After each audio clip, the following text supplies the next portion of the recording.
여러분 안녕하세요. 오늘도 우리 주 예수님의 은혜가 함께 하시기를 빕니다. 이 시간 하나님께 예배하시며 오늘도 주님 안에서 살아가기를 함께 기도해 봅시다. 먼저 사도신경으로 우리의 신앙을 고백하겠습니다. 나는 전능하신 아버지 하나님 천지의 창조주를 믿습니다. 나는 그의 유일하신 아들 우리 주 예수 그리스도를 믿습니다. 그는 성령으로 잉태되어 동정녀 마리아에게서 나시고 본디오 빌라도에게 고난을 받아 십자가에 못 박혀 죽으시고 장사된 지 사흘 만에 죽은 자 가운데서 다시 살아나셨으며 하늘에 오르시어 전능하신 아버지 하나님 우편에 앉아 계시다가 거기로부터 살아있는 자와 죽은 자를 심판하러 오십니다. 나는 성령을 믿으며 거룩한 공교회와 성도의 교제와 죄를 용서받는 것과 몸의 부활과 영생을 믿습니다. 아멘. 찬송가 370장입니다. 옛날 찬송가로는 455장, 주 안에 있는 나에게 370장 혹은 455장 1절 부르고 같이 기도하겠습니다.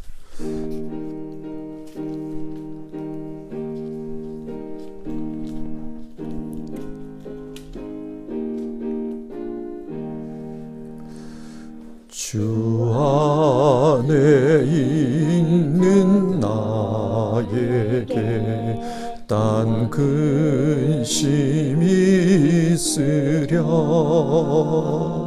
십자가 밑에 나가 내 짐을 풀었네. 주님을 찬송하면서 할렐루야 할렐루야 내 앞길 멀고 험해도 나 주님만 따라가리. 같이 기도하겠습니다. 하나님 아버지, 우리를 하나님의 사람으로 불러주시고 주 예수님 안에서 살게 해주신 것을 감사를 드립니다.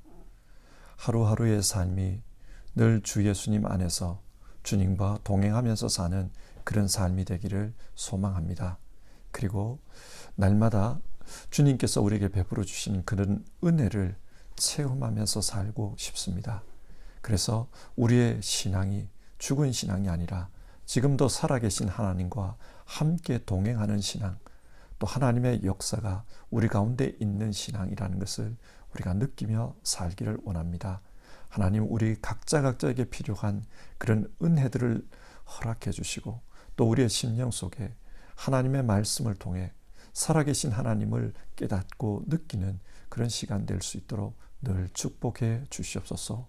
오늘 예배하는 이 시간도 우리 성도님들과 함께하여 주시옵소서. 예수님의 이름으로 기도드립니다. 아멘. 함께 읽으실 성경 말씀은 요한 1서 2장 7절부터 11절까지입니다. 2장 7절에서 11절 한 절씩 교독하겠습니다. 7절입니다. 사랑하는 여러분, 내가 여러분에게 써보내는 것은 새 계명이 아니라 여러분이 처음부터 가진 옛 계명입니다. 그 옛 계명은 여러분이 들은 그 말씀입니다. 나는 다시 여러분에게 새 계명을 써 보냅니다. 이 새 계명은 하나님께도 참되고 여러분에게도 참됩니다. 어둠이 지나가고 참 빛이 벌써 비치고 있기 때문입니다. 빛 가운데 있다고 말하면서 자기 형제 자매를 미워하는 사람은 아직도 어둠 속에 있습니다. 자기 형제 자매를 사랑하는 사람은 빛 가운데 머물러 있으니 그 사람 앞에는 올무가 없습니다. 자기 형제 자매를 미워하는 사람은 어둠 속에 있고 어둠 속을 걷고 있으니 자기가 어디로 가는지를 알지 못합니다. 어둠이 그의 눈을 가렸기 때문입니다. 아멘.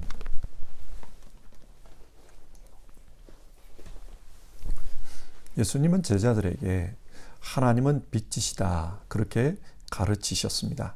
하나님은 빛이시기 때문에 어떤 어두움도 없다고 하셨습니다.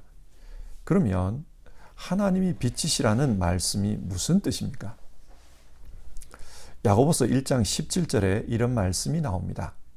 온갖 좋은 선물과 모든 완전한 은사는 위에서 곧 빛들을 지으신 아버지께로부터 내려옵니다. 아버지께서는 이러저러한 변함이나 회전하는 그림자가 없으십니다. 우리는 늘 그림자를 보면서 삽니다. 그림자는 빛이 비칠 때 나타나는 현상입니다. 예를 들어 나무 위로 빛이 비추면 나무 그림자가 생깁니다. 빌딩 위에 빛이 비추면 그 빌딩의 그림자가 생깁니다. 그러나 빛 그 자체는 그림자가 없습니다. 여러분, 태양의 그림자를 보신 적이 있으십니까? 빛은 그림자가 없습니다. 야고보서 1장이 하나님은 회전하는 그림자가 없다고 한 것은 하나님은 빛 그 자체이시다, 그 말입니다. 그러면 그 빛이신 하나님으로 말미암아 세상에 어떤 일이 일어납니까?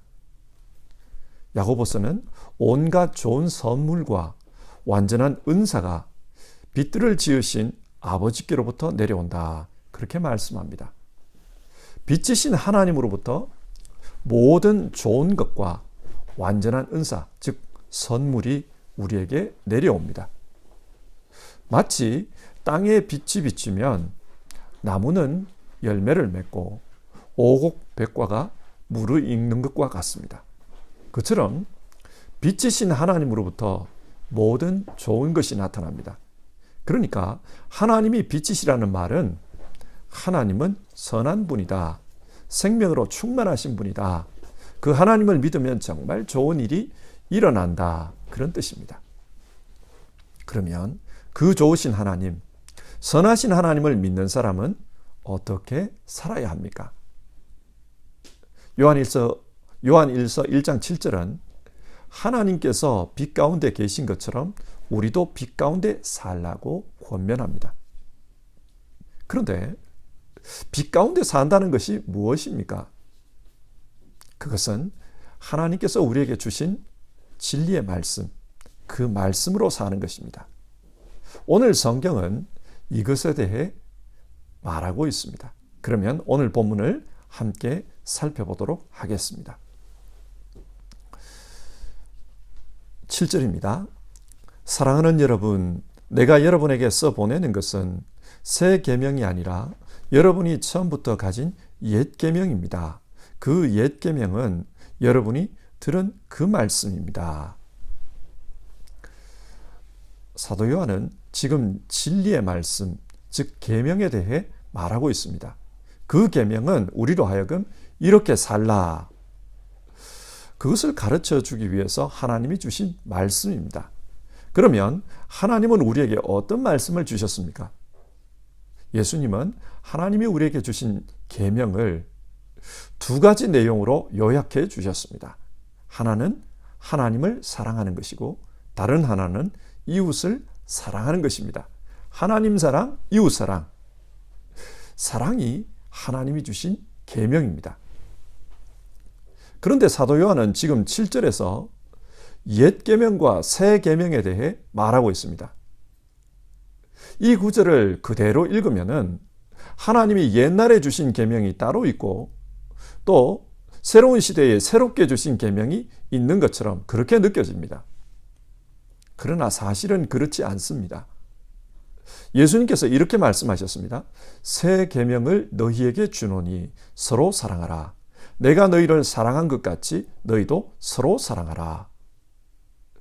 예수님은 하나님의 계명을 요약해서 하나로 요약해서 말씀해 주셨습니다. 그리고 그것을 새 계명이라 부르면서 서로 사랑하라고 하셨습니다.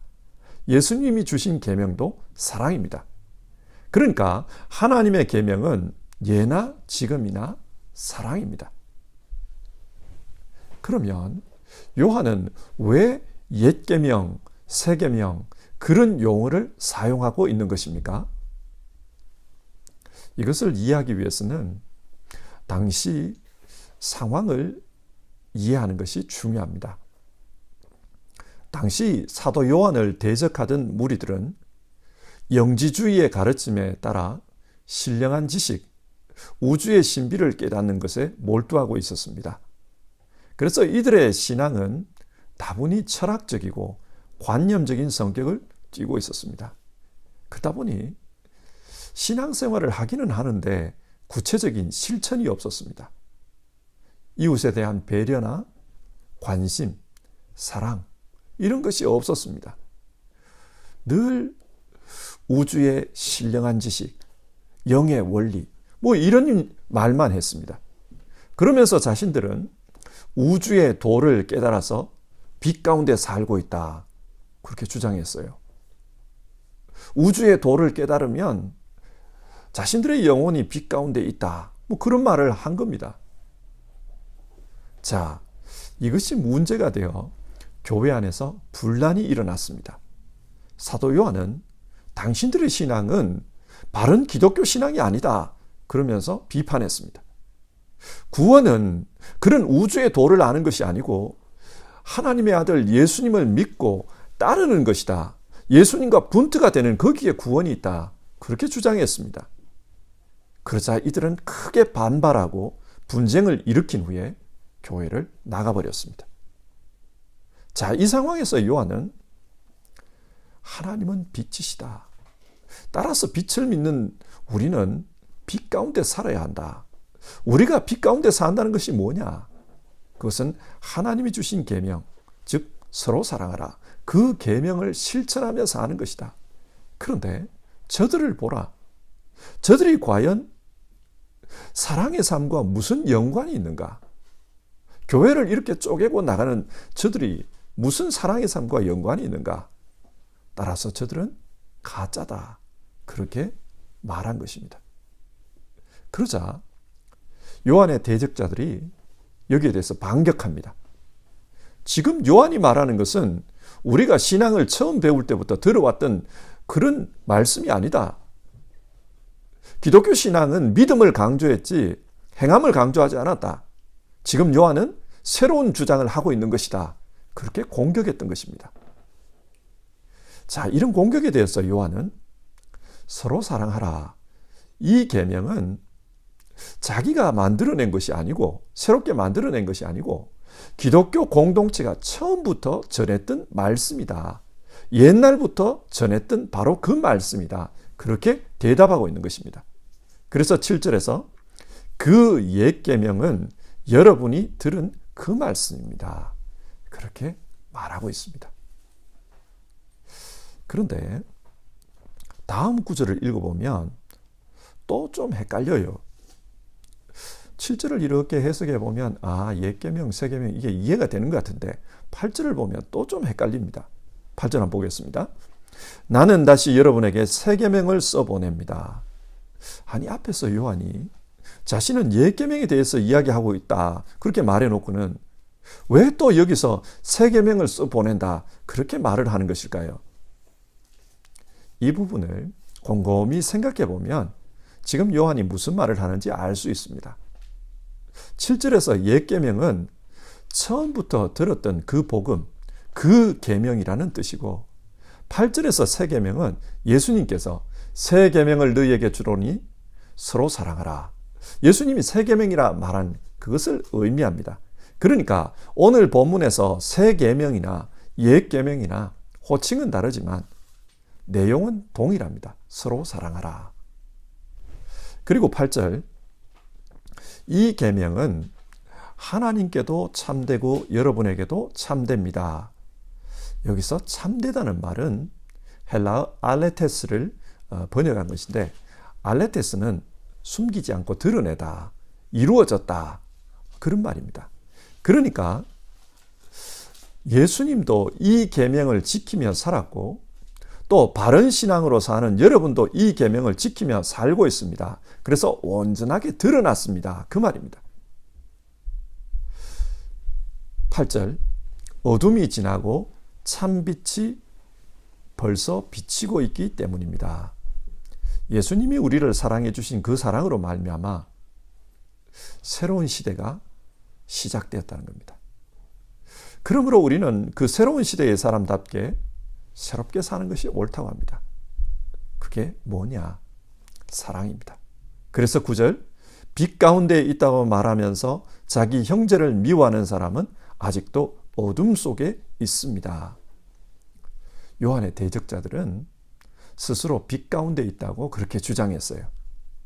우주의 도를 깨닫고 나면은 영혼에 빛이 생긴다. 그런 말을 한 겁니다. 그러나 그들이 말하는 빛은 지금 요한이 말하고 있는 빛, 즉 하나님의 빛과는 전혀 상관이 없습니다. 하나님의 빛, 진리의 빛이 아닙니다. 잘못된 신앙으로 교회를 혼란스럽게 만들고 많은 성도들을 어둠으로 인도한 그들이 어떻게 빛 가운데 있을 수 있는가? 요한은 반문하고 있는 겁니다. 그래서 결론적으로 이런 말을 합니다. 10절, 자기 형제 자매를 사랑하는 사람은 빛 가운데 머물러 있다. 그리고 11절, 자기 형제 자매를 미워하는 사람은 어둠 속에 있다. 그래서 그들은 지금 그 어둠 속에서 자기가 어디로 가는지도 알지 못한 채 달려가고 있다는 겁니다. 그 길은 멸망의 길입니다. 그런데 그들은 눈이 어두워서 그 길이 구원의 길인 줄 알고 그쪽으로 달려가고 있습니다. 왜 이런 현상이 나타나는가? 사도 요한은 어둠이 그 눈을 가렸기 때문이라고 말씀합니다. 자, 오늘 말씀을 한번 정리해 봅시다. 하나님은 빛이십니다. 따라서 빛이신 하나님을 믿는 사람은 빛 가운데 살아야 합니다. 그런데 빛 가운데 사는 것이 무엇인가? 요한의 대적자들은 우주의 도를 깨닫는 것이라고 그렇게 말했습니다. 그러나 사도 요한은 빛 가운데 사는 것은 하나님이 우리에게 주신 진리의 말씀으로 사는 것이다. 하나님이 주신 진리의 말씀은 서로 사랑하라. 이 말씀 속에 있다. 그렇게 이야기합니다. 하나님께서 우리를 사랑하셨습니다. 그래서 하나님의 품속에 계시던 그 성자 예수님을 우리 가운데 보내십니다. 육신을 입고 인간이 되어 이 땅에 오게 하십니다. 그리고 십자가에서 우리를 대신해 죽게 하십니다. 대신 죄값을 치르고 죽게 하셨습니다. 그 결과 우리는 여전히 죄를 짓고 있지만 그래도 예수님을 믿는 그 믿음 안에서 의롭다 인정받았습니다. 그리고 예수님의 이름으로 회개하면 우리의 죄가 용서받는 그런 특권을 누리고 있습니다. 자, 그러면 이 상황에서 생각해 봅시다. 빛 가운데 사는 것이 무엇입니까? 내가 너희를 사랑한 것 같이 너희도 서로 사랑하라. 그 사랑으로 사는 것이 빛 가운데 사는 삶이라고 요한은 말하고 있습니다. 근데 여러분, 어제도 말씀드렸지만 이 사랑은 가만히 있어도 본성적으로 이루어지는 그런 것이 아닙니다. 인간은 본성적으로 이기적입니다. 그래서 정말 예수님과 한 몸이 되어 예수님처럼 나도 십자가에 죽는다. 그런 생각을 할 때 참된 사랑을 할 수 있습니다. 예수님의 영이 우리 가운데 오셔서 우리를 감동해 주실 때 우리는 사랑할 수 있습니다. 그것이 빛 가운데 사는 삶입니다. 요한복음 9장에는 한 눈먼 자의 치유 이야기가 나옵니다. 이 사람은 나면서부터 눈먼 사람이었습니다. 그런데 예수님께서 그를 치유해 주셨습니다. 그래서 그는 보게 되었습니다. 여러분, 사도 요한이 왜 이 이야기를 요한복음에 기록했을까요? 사실 이 이야기는 모든 인간에 대한 이야기입니다. 인간은 태어날 때부터 하나님에 대해 눈먼 사람입니다. 그래서 하나님을 알지 못하고 하나님의 뜻을 제대로 분별하지 못합니다. 하나님을 보지 못합니다. 예수님은 이런 인간을 구원하기 위해 오셨습니다.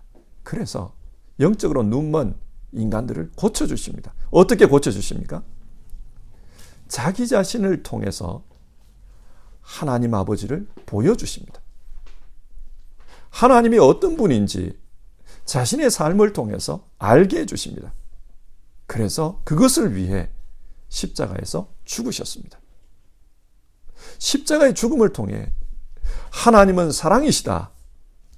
그 사랑이 무엇인지를 분명하게 보여주신 것입니다. 하나님의 사랑은 이런 것이다. 그것을 깨닫게 해주셨습니다. 예수님은 하나님이 어떤 분인지를 우리에게 보여주시는 참 빛이셨습니다. 그러나 성경을 보면 그때에 예수님을 대적하는 자들이 있었습니다. 그들은 스스로를 눈뜬 자라고 했습니다. 왜 눈뜬 자라고 하는가? 자기들은 율법을 알고 있고 그래서 율법의 빛을 가지고 있기 때문에 눈뜬 자라고 했어요. 그리고 그 율법을 근거로 예수님을 반대하고 죽이려고 했습니다. 예수님은 이들을 향해 당신들은 눈 떴다고 했지만 사실은 눈먼 자라고 했습니다. 그러면서 이런 말씀을 하십니다. 예수께서 이르시되 너희가 맹인이었더라면 죄가 없으려니와 본다고 하니 너희 죄가 그대로 있느니라. 여러분, 무엇이 이들로 하여금 눈 멀게 한 것입니까? 예수님에 대한 증오심입니다. 그래서 그들은 예수님을 죽이기로 결의했습니다. 그러면 왜 이들은 예수님을 증오했습니까? 예수님이 자신들의 종교적 기득권을 침해해 온다고 생각했기 때문입니다. 자신들이 가르치는 것과는 다른 말씀을 가르치니까 자신들의 종교적 기득권을 침해해 온다. 그렇게 생각했어요. 그래서 종교적 명예욕이, 자신들의 종교적 욕망이 예수님 때문에 망해버렸다. 그렇게 생각한 거예요. 이들을 눈멀게 한 것은 그들의 종교적 명예욕입니다. 자신들의 종교적 욕망이었습니다. 오늘 말씀 12절을 보면 자기 형제 자매를 미워하는 사람은 어둠 속에 있고 미워하는 그 마음이 자신의 영혼을 눈멀게 합니다. 그래서 길을 보지 못합니다. 사랑하는 성도 여러분, 이것을 기억합시다. 미움이 눈을 멀게 합니다.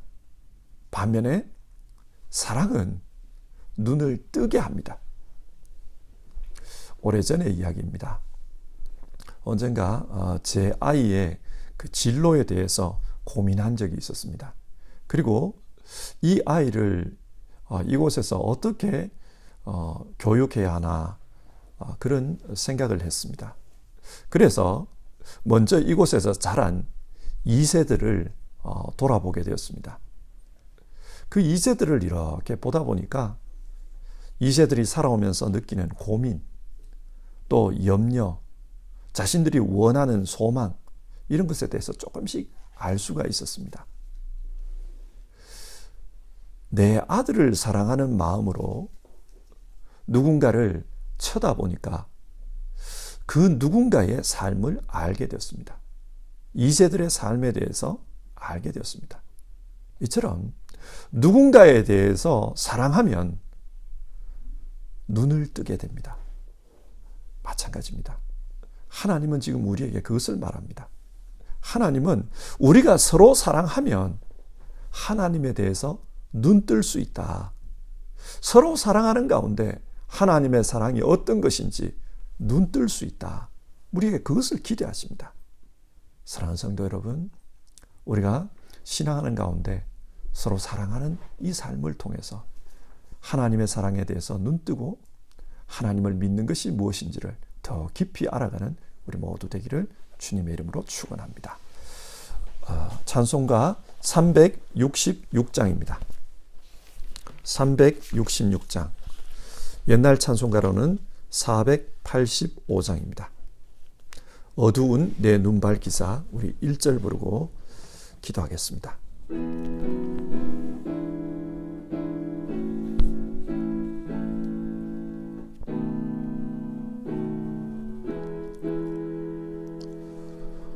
어두운 내 눈 밝히사 진리를 보게 하소서.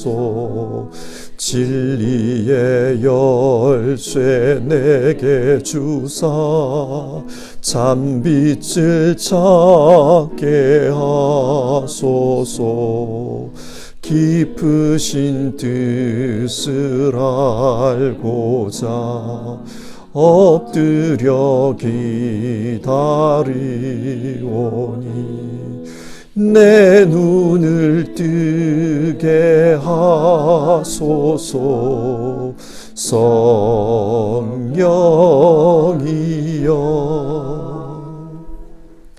자, 오늘 살펴본 성경 말씀을 생각하면서 함께 기도하겠습니다. 사랑은 눈을 뜨게 합니다. 예수님의 사랑이 우리로 하여금 하나님에 대해서 눈뜨게 했습니다. 미움은 눈을 멀게 합니다. 바리새인들이 예수님을 증오한 결과 그들은 하나님에 대해서 눈먼 자가 되어 버리고 말았습니다. 여러분, 우리 모두 사랑하는 가운데 하나님에 대해서 날마다 새로운 것을 발견해가는 정말 영적으로 눈뜬 자의 삶을 살 수 있기를 바랍니다. 그래서 우리 이웃을 위해서 기도하고 우리 가운데 어려운 상황 속에 있는 분들을 위해서 기도하고 이런 관심과 사랑으로 우리가 영적으로 하나님에 대해서 눈뜨가는 그런 삶을 살아봅시다. 우리 그 문제를 가지고 기도하겠습니다.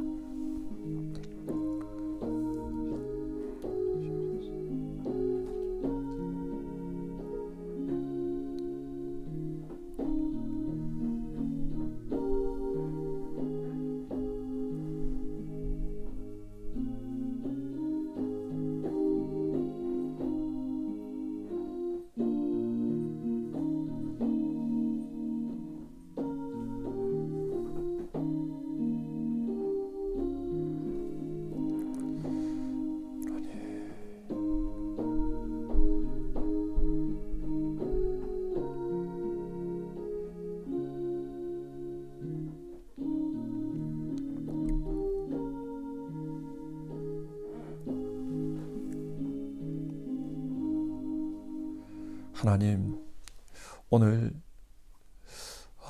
사랑은 영적으로 눈을 뜨게 하지만 증오는 영적으로 눈멀게 한다. 우리가 말씀을 나누었습니다. 정말 하나님의 사람은 빛 가운데 사는 삶이 뭐냐? 사랑하는 가운데 영적으로 눈을 뜨고 사는 것이다. 그렇게 말씀을 나누었습니다. 하나님, 오늘 나눈 말씀처럼 우리 그렇게 살 수 있도록 도와주시옵소서. 정말 서로 사랑하는 가운데 하나님에 대해서 알아가게 하시고 깨닫게 하시고 성경의 말씀을 우리 삶으로 깨달아가는 그런 역사가 우리 안에 이루어지게 하여 주시옵소서. 하나님, 우리 가운데 어려움 당하는 이들이 많이 있습니다. 특별히 건강의 어려움으로 신음하는 이들이 있고 참 힘든 상황에 놓여 있는 이들이 있습니다. 뿐만 아니라 이 코로나의 상황 속에서 경제적으로 힘든 이들도 있고 생활적으로 힘들고 심적으로 힘든 이들도 있습니다. 하나님이여, 이런 분들에 대해서 우리가 관심을 가지고 또 그들을 위해서 중보 기도하고 돌아보는 이런 사랑의 실천을 통해 우리가 영적으로 더욱더 하나님에 대해 알아가고 또 눈뜨가는 그런 우리의 신앙생활 될 수 있도록 도와주시옵소서. 하나님, 많은 어려움 가운데 있는 이들 기억해 주시옵소서.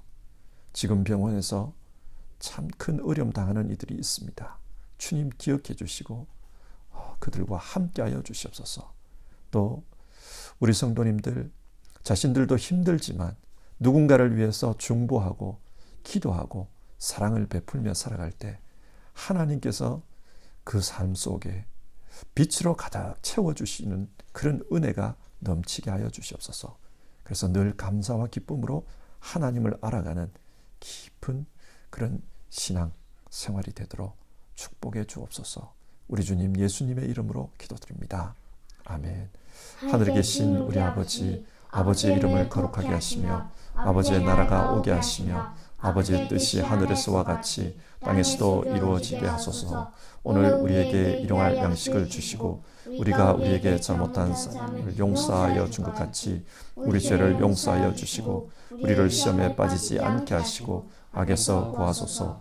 나라와 권능과 영광이 영원히 아버지의 것입니다. 아멘.